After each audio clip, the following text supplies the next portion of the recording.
Hello everyone, welcome to English Shorthand classes. Exercise 9. Get ready for the dictation. Dictation will be start in 5 seconds.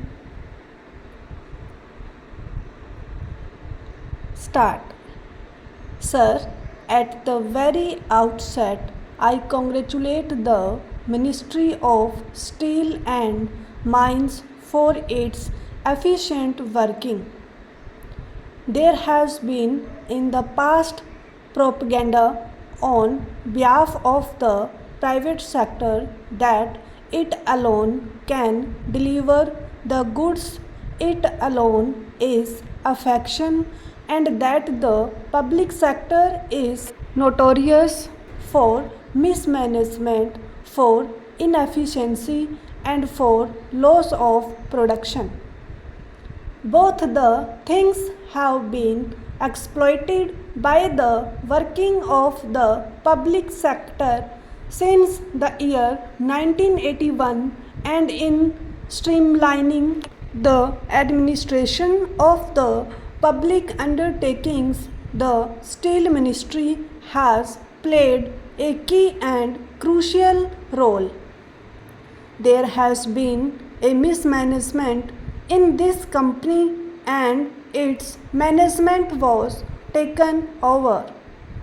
I am personally of the view that whenever mismanagement is visible in any private sector undertaking, then instead of only taking its management for a limited period, it should be taken over permanently, and it should not be a short and half-hearted measure. The company should have been taken over, acquired as it is short to be done now in the year 1982 itself. Once the government comes to the conclusion that the company's affairs are not being conducted in an efficient manner, and when the government has to invest funds to the tune of crores of rupees, where is the question of reserving the decision that it may go back to the same old management?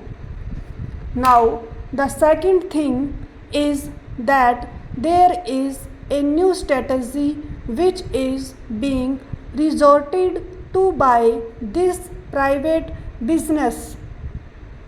They somehow or other welcome the takeover of their undertaking, and they start the process of mismanagement deliberately so that the government may be compelled to take it over.